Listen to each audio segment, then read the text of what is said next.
Paano kung sabihin ko sa inyo na ang susi sa matinong paningin ay hindi sa mamahaling klinika kundi sa sarili ninyong ref? Parang hindi ka panipaniwala, 'di ba? Marami sa atin ang tanggap na kapag lampas 50, talagang lumalabo na ang paningin. Nagiging permanente ng kasama ang salamin at ang maliliit na letra sa libro o etiketa, parang kaaway na. Pero ngayon, duduguin natin ang ideyang yan.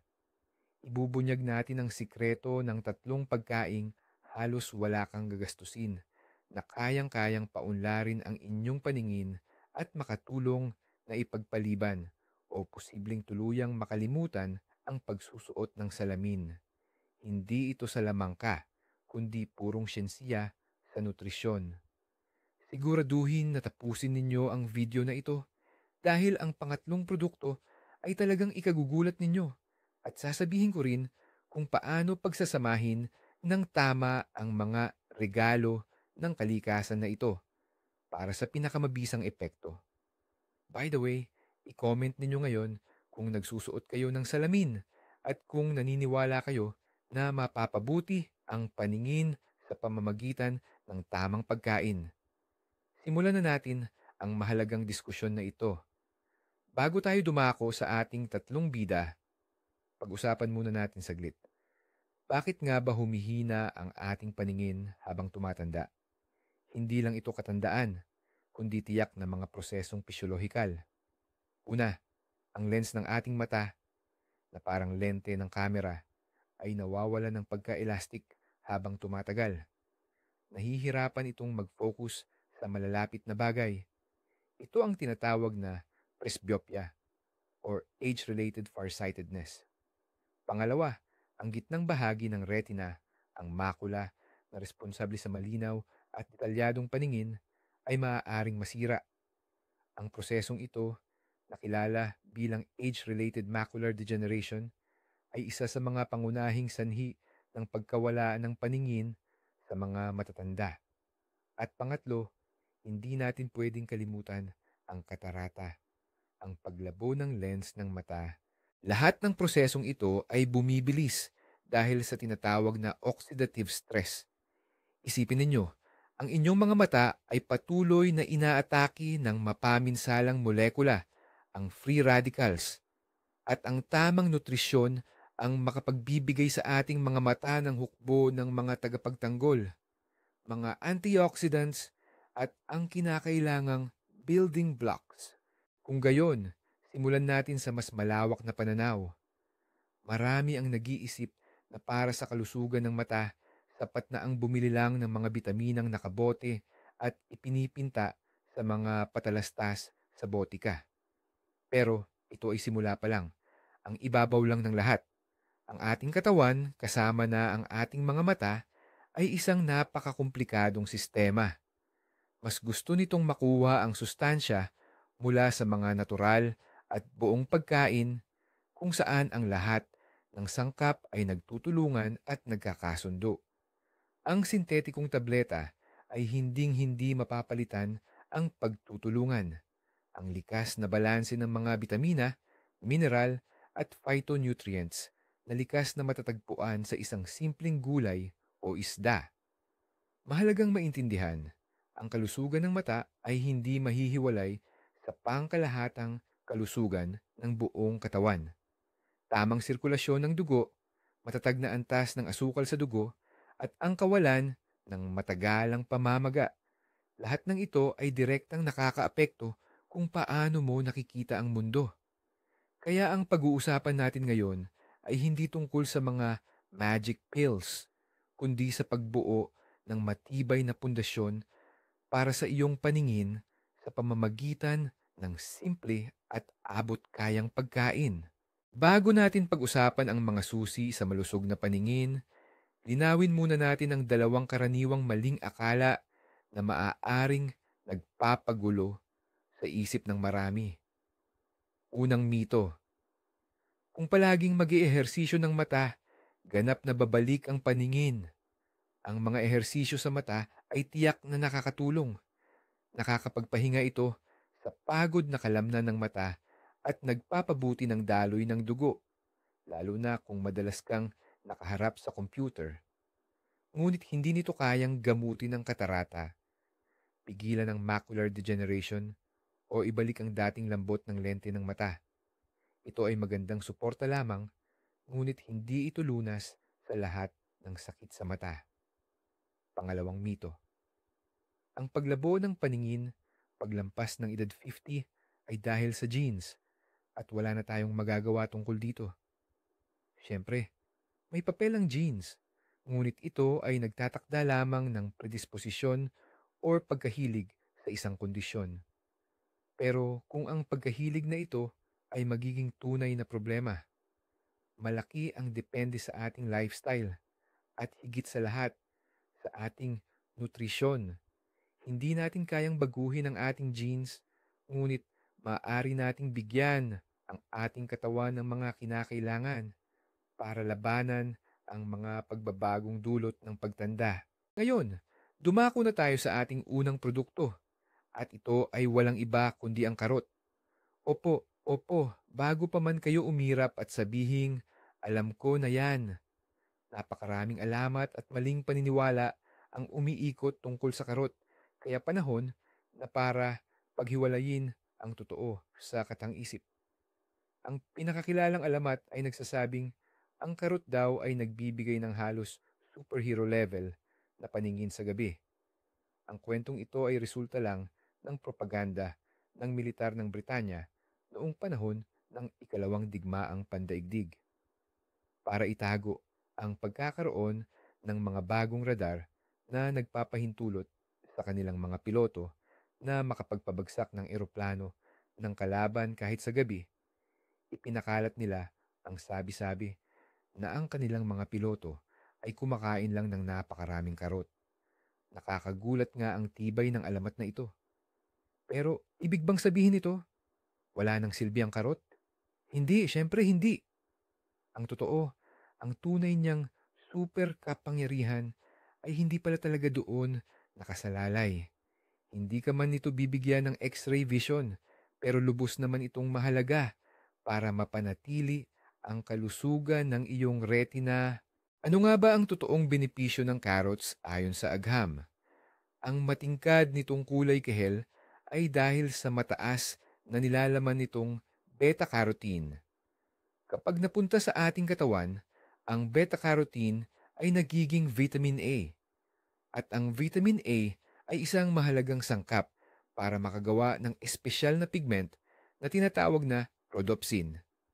Matatagpuan ang rhodopsin sa mga rod cells, mga selulang sensitibo sa liwanag sa ating retina na siyang responsable sa ating paningin sa mahinang ilaw. Sa madaling salita, kung kulang tayo sa vitamin A, hindi gagana ng maayos ang ating mga rod cells. Dahil dito, nahihirapan tayong makakita sa dilim o sa takip silim. Ang kondisyong ito ay tinatawag na pagkabulag sa dilim o night blindness. Kaya naman, talagang nakakatulong ang carrots sa ating paningin sa gabi. Ngunit hindi nito gagawing supervision ang ating mga mata. Sa halip, sinusuportahan lamang nito na mapanatili ang paningin sa malusog at natural na antas na ibinigay ng kalikasan. Ito ay napakahalaga, lalo na habang tumatanda tayo. Dahil natural na bumabagal ang kakayahan ng ating mata na umayon sa dilim. Pero hindi lang para sa paningin sa gabi ang benepisyo ng vitamin A. Mahalaga rin ang papel nito sa pagpapanatili ng kalusugan ng kornea, ang malinaw na panlabas na bahagi ng mata. Nakakatulong ito upang manatiling basa at protektado ang kornea. Ang matagalang kakulangan sa vitamin A ay maaaring humantong sa isang napakaseryosong kondisyon na tinatawag na xerophthalmia or simpleng dry eye. Sa mga malubhang kaso, ito ay maaaring magresulta sa pagkakapasa o sugat sa kornea at maging sa tuluyang pagkabulag. Siyempre, bihira ang ganitong kalalang kakulangan sa bitamina sa mga mauunlad na bansa.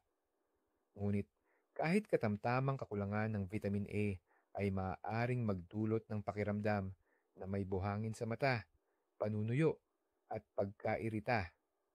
Kaya naman, ang regular na pagkain ng mga pagkaing mayaman sa beta-carotene ay hindi lang para sa retina. Ito ay kumpletong proteksyon para sa buong ibabaw ng iyong mata. Ngayon, ang pinakamahalagang tanong, paano ba natin tamang gagamitin ang carrots para makuha ang buong benepisyo nito? May isang susi o mahalagang sikreto. Ang beta-carotene ay isang sustansyang natutunaw sa taba. Ibig sabihin, kailangan ng ating katawan ang taba para maabsorb ito ng maayos. Kung nangunguyain mo lang ang hilaw na carrots, oo, makukuha mo ang fiber at ilang bitamina.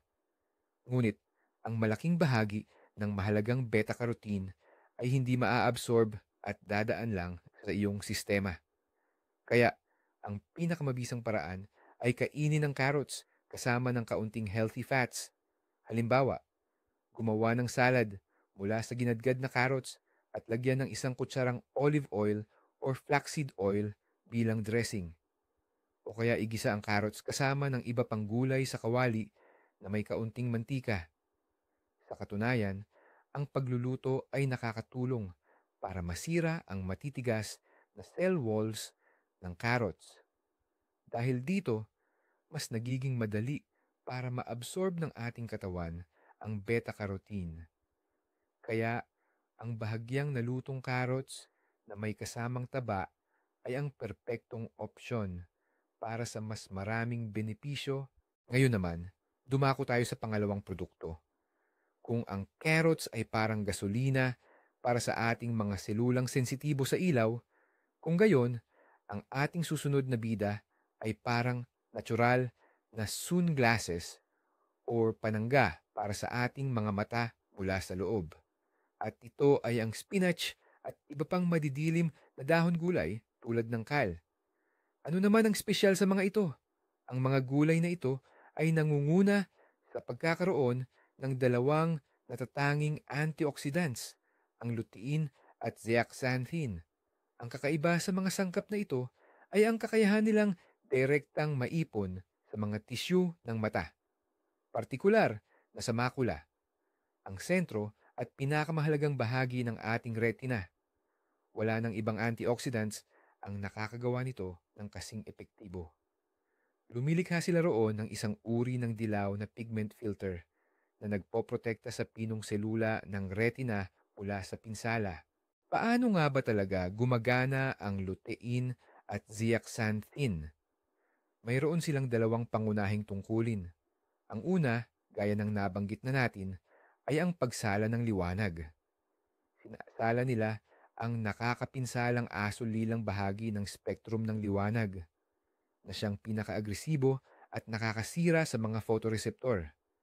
Ito ang mismong asul na liwanag na labis na ibinubuga ng mga screen ng ating smartphone, computer, at telebisyon. Isipin mo na para kang naglagay ng isang di nakikitang dilaw na filter sa iyong mga mata na sumasala sa lahat ng pinakamapanganib habang pinapadaan ang natitirang liwanag. Ang ikalawa nilang tungkulin ay ang malakas na proteksyon bilang antioxidant. Ang retina ay isang bahagi ng mata na may napakaitinding metabolismo kung saan nabubuo ang napakaraming free radical. Ninineutralize ng lutein at zeaxanthin ang mga agresibong molekulang ito. Pinipigilan ang mga ito na sirain ang malulusog na selula. Ito ay dobleng proteksyon laban sa pagtanda ng mata at hindi lang ito basta magagandang teorya. Mayroong dos-dosenang seryosong siyentipikong pag-aaral na nagpapatunay ng koneksyon sa pagitan ng pagkonsumo ng lutein at zeaxanthin at ang pagbaba ng panganib na magkaroon ng age-related macular degeneration o AMD. Para paalalahanan kayo, ito ang pangunahing dahilan ng permanenteng pagkawala ng sentrong paningin sa mga taong mahigit 60 anyos. Kapag nasira ang makula, nawawala ng isang tao ng kakayahang magbasa, kumilala ng mga mukha, at magmaneho ng sasakyan. Ipinapakita ng mga pag-aaral na ang mga taong sagana sa berdeng dahon-dahon ang kanilang diet ay may 40-50% mas mababang panganib na magkaroon ng AMD kumpara sa mga hindi gaanong kumakain nito. Bukod pa rito, nakakatulong ang mga sangkap na ito na mapabuti ang linaw ng paningin, contrast sensitivity, at mabawasan ang discomfort mula sa matinding liwanag.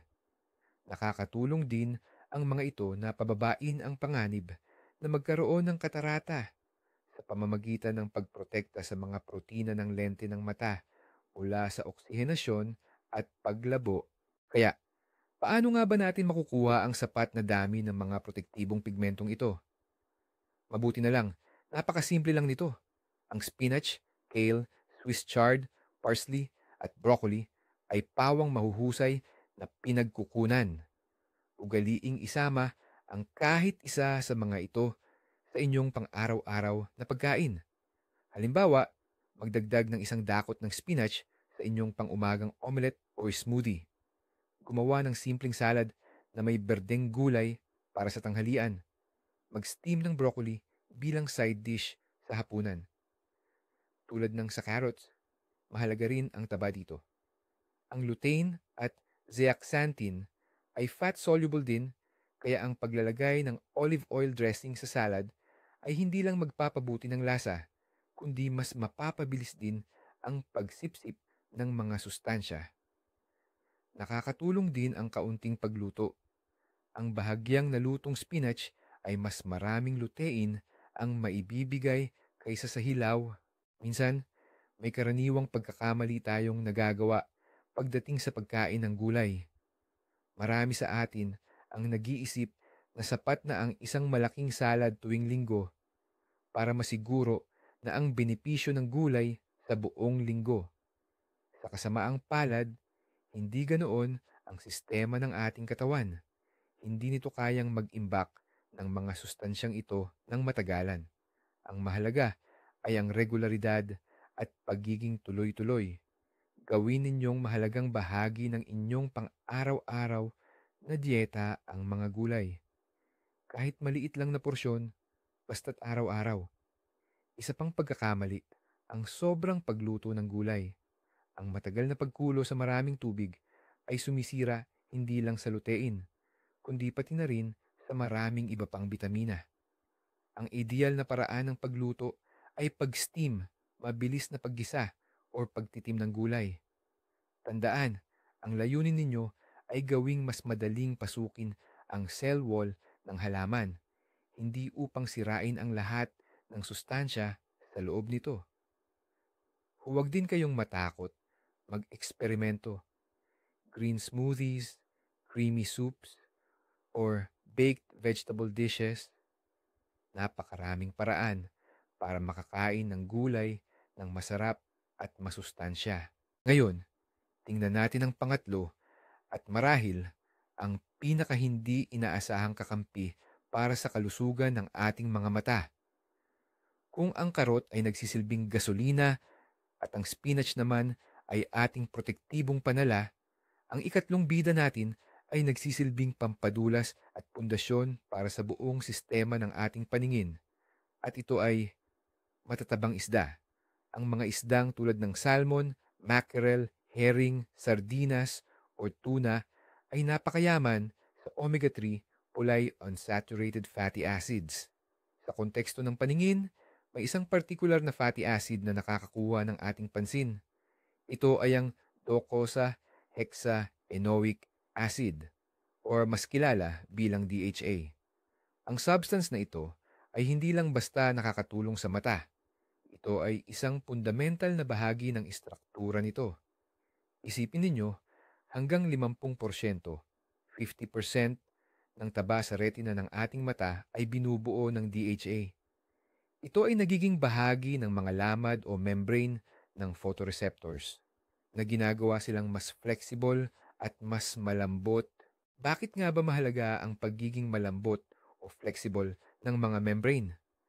Direkta itong nakakaapekto sa bilis at kalidad ng pagtanggap at pagpasa ng visual signal.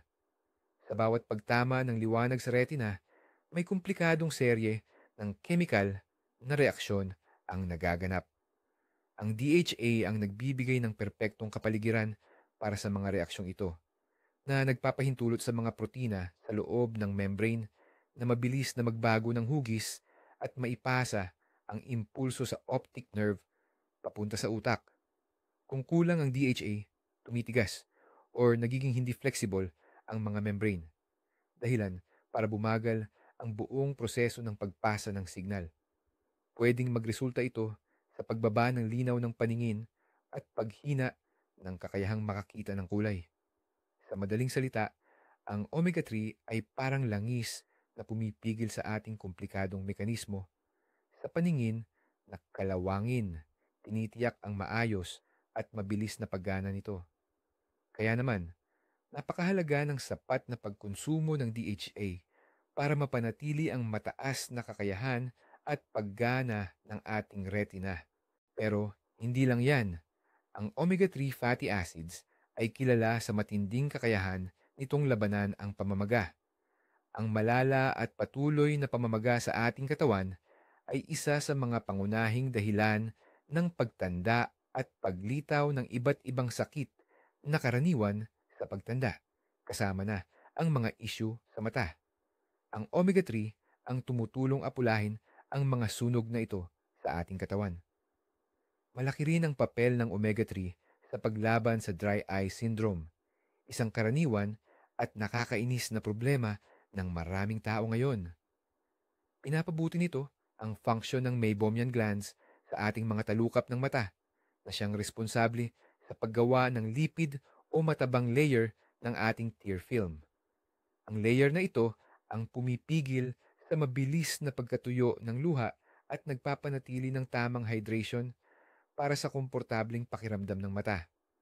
Kapag kulang ang omega-3, humihina ang kalidad ng layer na ito.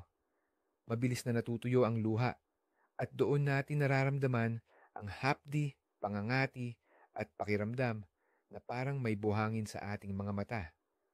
Ang regular na pagkain ng matatabang isda ay nakakatulong para maging mas matatag at dekalidad ang ating tear film. Gaano nga ba karaming isda ang kailangan natin para sa mabuting kalusugan?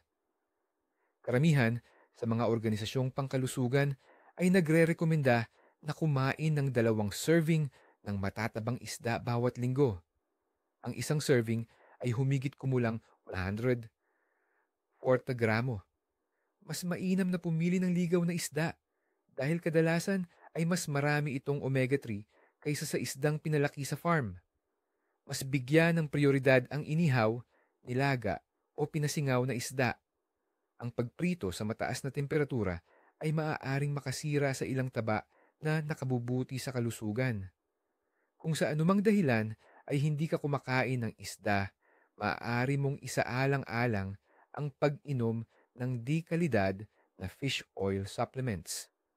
Ngunit bago ito, kumonsulta muna sa doktor para matukoy ang tamang dosage. Huwag habulin ang pinakamahal na brand.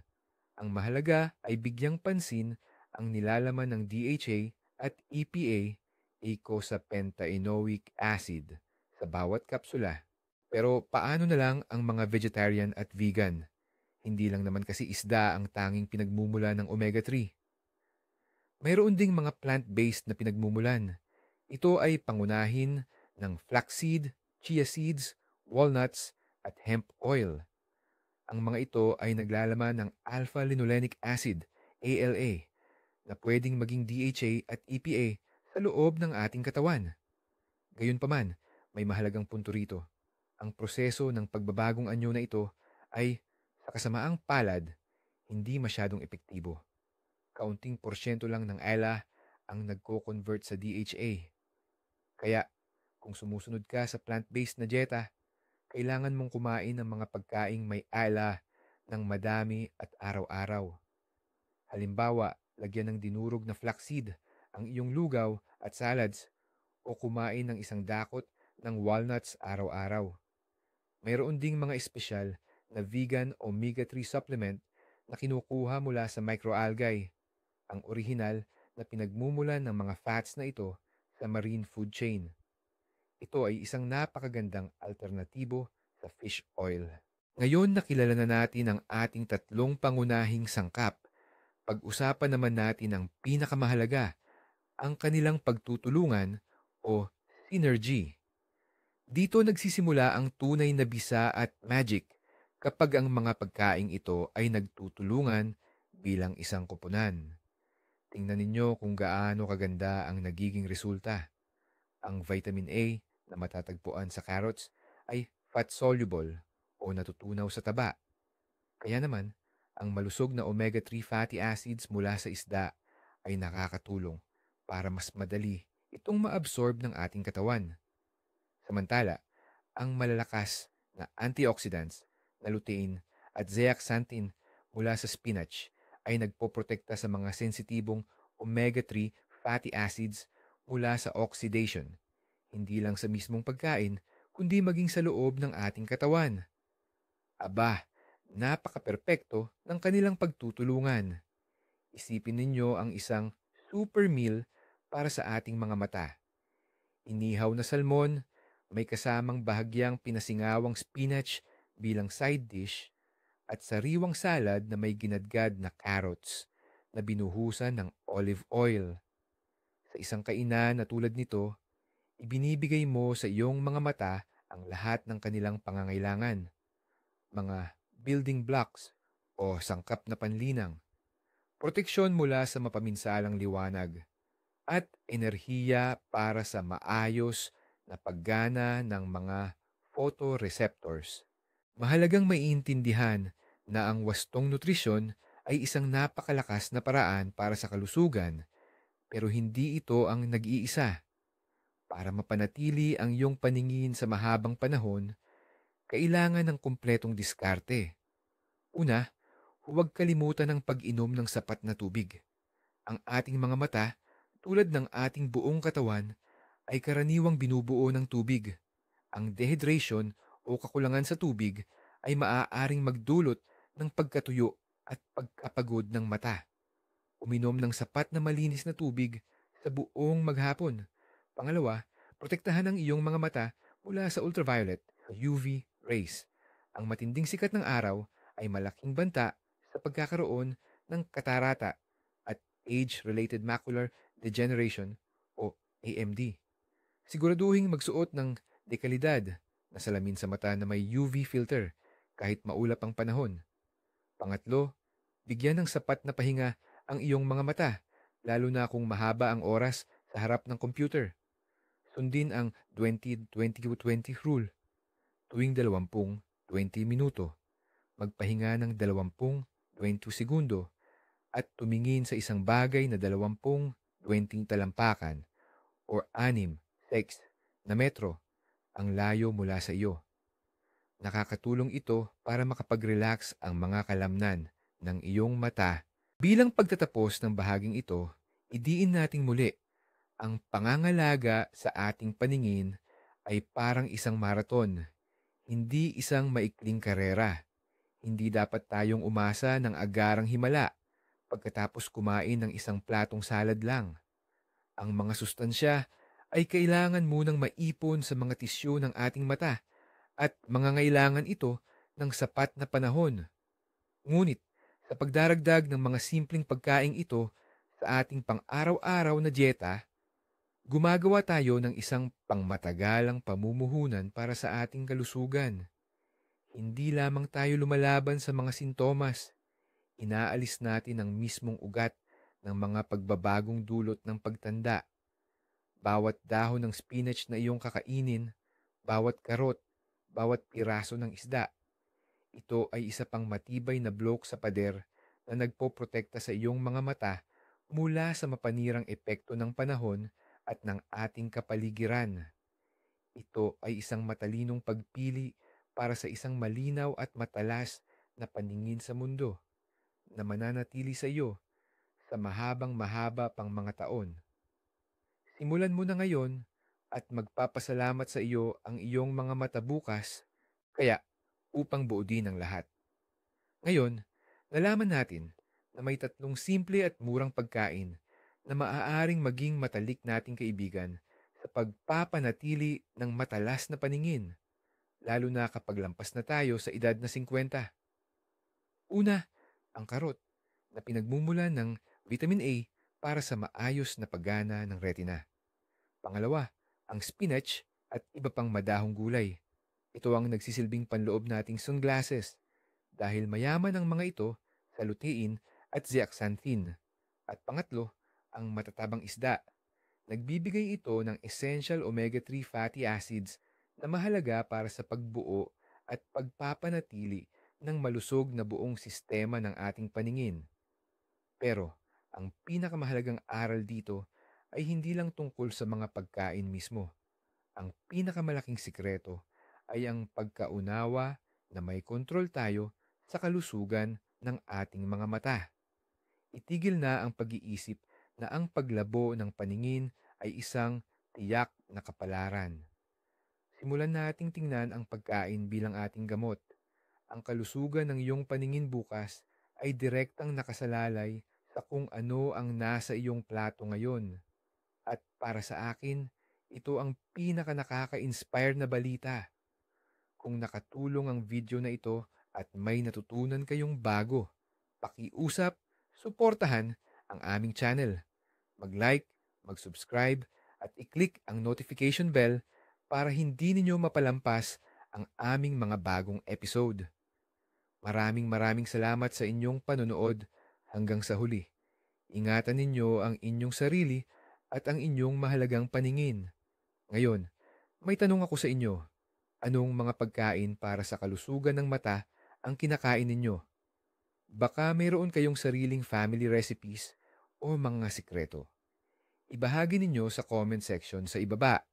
Sama-sama nating buuin ang pinakakapaki-pakinabang na koleksyon ng mga tips para sa malusog na mata.